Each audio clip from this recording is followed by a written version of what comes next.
그때는 양호했죠. 오히려 일단은 양호했구나. 노무현 대통령 서거로 어쨌든 친노가 다 부활했고 참여정부에 대한 평가도 뭐 그 이전에 돌아가시기 이전에 이미 여론조사에선 달라져 있었지만 국민들은 인식을 못했었거든요.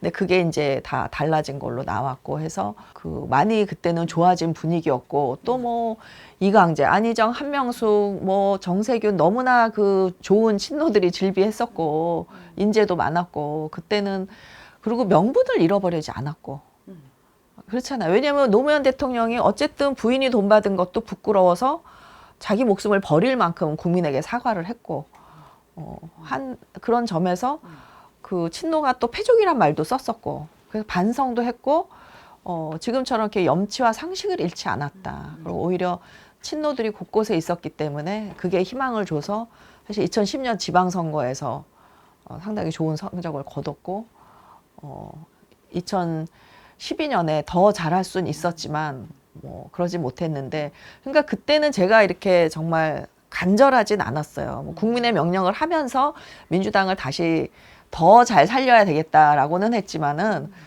국민의 명령 때문에 더 잘 산 거는 아니라고 보고요. 국민의 명령을 해서 저로서는 이 좌파 정당 그 통합진보당하고 거리를 두게 다 명분을 쌓고 했는데 결국은 그 낙곰수로 인해서 메인 공약이 주요 공약이 한미 FTA 뭐 재수정으로 이상하게 가는 바람에 또 막 1대1 단일화하고 막 통 크게 양보하고 그 통합 저기 진보당에 게다가 동부연합 사건 터지고 막 이래서 결과는 별로 그 좋지 않았지만 총선 결과는 좋지 않았지만은 그때 지금보다는 그래도 이렇게 혐오감은 없었다 민주당에 대해서.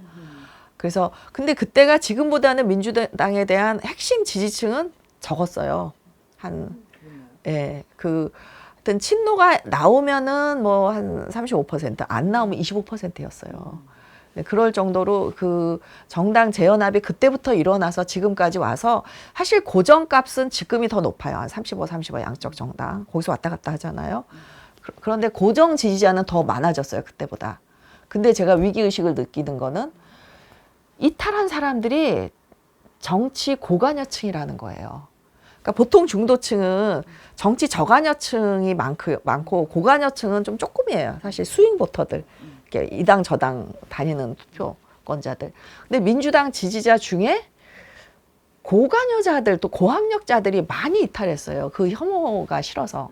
어쨌든 지지도는 그때보다 많이 평소 지지도는 올라와 있지만 이 이탈한 사람들을 다시 불러들이는 게 그렇게 쉬운 일이 아니다. 왜냐면 이들은 혐오를 가지고 있기 때문에. 왜냐면 상식을 저버렸다고 생각했고 그때 민주당은 비록 약하지만 너 우리가 밀어줄게. 창대하게 가봐. 이런 희망의 민주당이었고 그러니까 전체 지지도상으로는 지금이 더 높은데 왜 그러지? 왜 위기라 그러지? 그럴 수 있어요. 그리고 지금 이 지지도면은 총선하면 우리가 이겨 하는 분들도 많대요. 실제 출입 기자들 얘기 들어보면. 그런데 제 눈에는 이게 훨씬 위험해 보인다는 거예요. 제 눈에는 보인다는 거죠, 이게. 그러니까 그때보다 제가 훨씬 더 절박하게 책을 쓸 수밖에 없던 게 그때는 뭐 제가 책을 써도 누가 읽나요? 그 자극적으로 안 쓰니까 안 읽죠. 이 책은 제가 제목부터 소제목까지 상당히 많이 자극적으로 썼어요. 의도적으로. 그래서 읽어서 변하지 않으면 진짜 위기야 이 말을 하고 싶은 거예요. 저는 민주당에게. 적이 없어진 거예요. 보수가 괴멸됐는데 적이 어디 있어요. 그러니까 민주당이 잘하면 되는 거예요. 근데 잘하지 못하는 사람이 꼭 외부의 적을 찾아서 공격하거든요. 근데 국민들의 그 민주당 당원들의 멘탈리티, 그 국민은 이렇게 변했어요. 보수가 무너졌으니까 이제 민주당에 힘 다 실어줬어.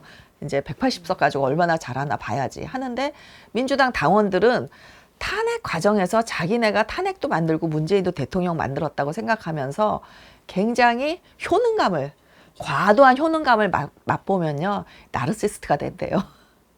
그래가지고 굉장히 자기애가 강해진 거예요. 근데 우리끼리 한 몇백 명 모이면 의원도 그냥 보낼 수 있겠네 하는 자만심이 생긴 거죠.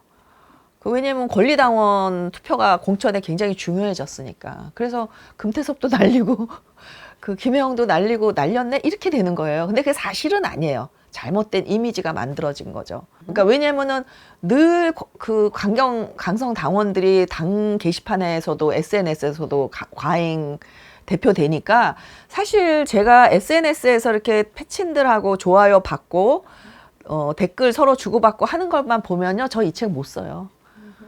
저 맞아 죽을 거 어디서 테러 당할지 몰라서 이 책 못 써요. 강성 당원만 생각하면.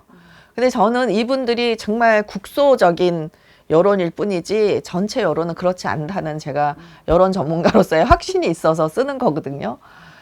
그래서 이분들이 그 과대 대표되는 걸 막거나 이분들이 이성을 찾기 전에는 민주당은 집권하기 어렵겠다. 노사모와 문파와 후기 문파와 초기 문파와 후기 문파와 이재명 지지자들은 다 다르다. 그러니까 여기를 다 들어가는 사람이 한두 명 있을지 몰라요. 소수 있을지 몰라도 그 성향은 매우 다르다. 근데 후기 문파와 이재명 지지자의 특징은 파퓰리스트라는 거예요. 지지자들이. 그러면은 그 문 대통령은 본인이 카리스마가 있는 분이 아니기 때문에 파퓰리스트 지지자를 관리할 수 없어요. 그 원칙을 보여주는 분이기 때문에. 그런데 이재명 대표는 본인이 좀 카리스마가 있는 분이기 때문에 계속 호소를 하잖아요. 그 공격하지 마라. 같은 당 사람을.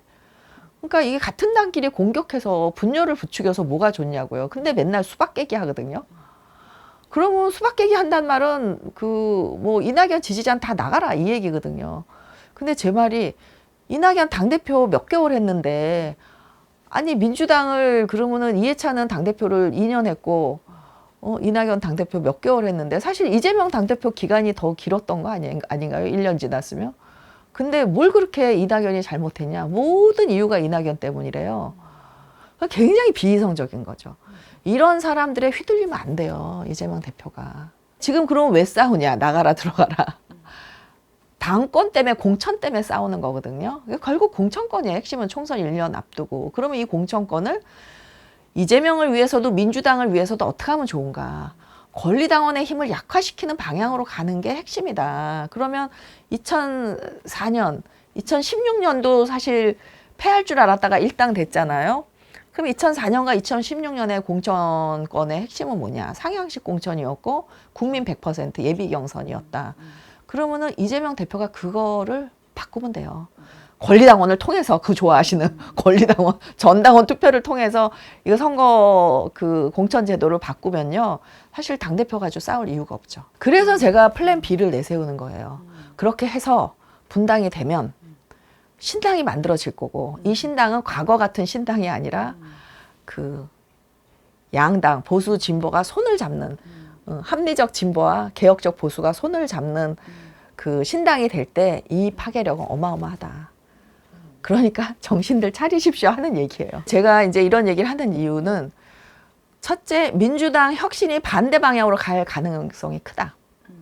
왜냐면 이재명 대표가 합리적인 판단을 하면 좋은데 자기 측근들, 자기 지지자들을 외면할 수가 없거든요. 그러니까 늘 사람들이 출마할 때 보면요. 측근의 의견을 외면할 수 없어서 출마해요. 죽는 거 뻔히 알면서도. 그러니까 그게 의사결정이 굉장히 이성적으로 합리적으로 안 되는 게 인간사예요. 그래서 저는 이재명 대표 체제가 역순으로 갈 가능성이 매우 크다. 그러면 거기서 반명들로 이미 찍힌 사람들, 수박 명단에 오르는 사람들은 어떻게 할까요? 있어도 죽고 나와도 죽어요. 그럼 일단 나와보지 않을까요? 명분을 가지고 꿈을 이루기 위해서. 그러면 국힘을 보세요. 민주당이 혁신을 안 하면 국힘도 혁신할 필요가 없어요. 왜냐하면 혁신할 거면 지금 이렇게 김기현 체제를 만들었겠어요. 그러니까 윤 대통령 지지도는 올라도요. 국힘 지지도는 안 올라요. 윤 대통령은 정책으로 지지를 이렇게 할 수 있는 게 많아요. 그런데 그렇죠. 개인적으로도. 근데 국힘은 안 오르고 있거든요. 그러면은 이게 이제 윤 대통령 지지도가 반영은 되겠지만 45%도 어림없어요. 사실 국힘이 잘하려면. 그렇게 되면은 국힘도 어려울 거다. 그리고 국힘에 대해서 이미 좀 실망한 20, 30대들이 지금 이탈해서 이미 국힘 지지도가 낮아진 게 그거잖아요.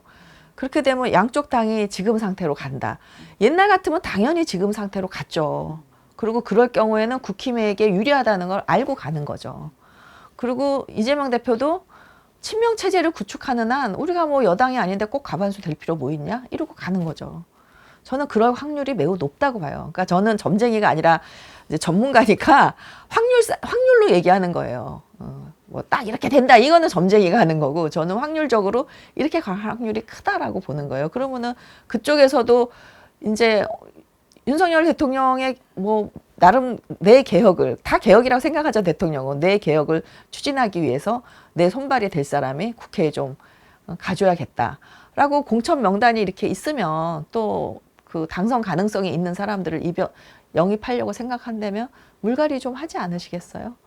그러면은 뭐 비례든 뭐 그 원외든 뭐 물갈이 대상이 되는 분들은 나오고 싶죠. 그러니까 이래주거나 저래주거나 하면 미리 나와서 신당을 함으로써 국민들에게 명분이라도 갖죠. 아, 내가 이 양당 정치의 혐오를 느껴서 이 새로운 정당을 하기 위해서 나왔다.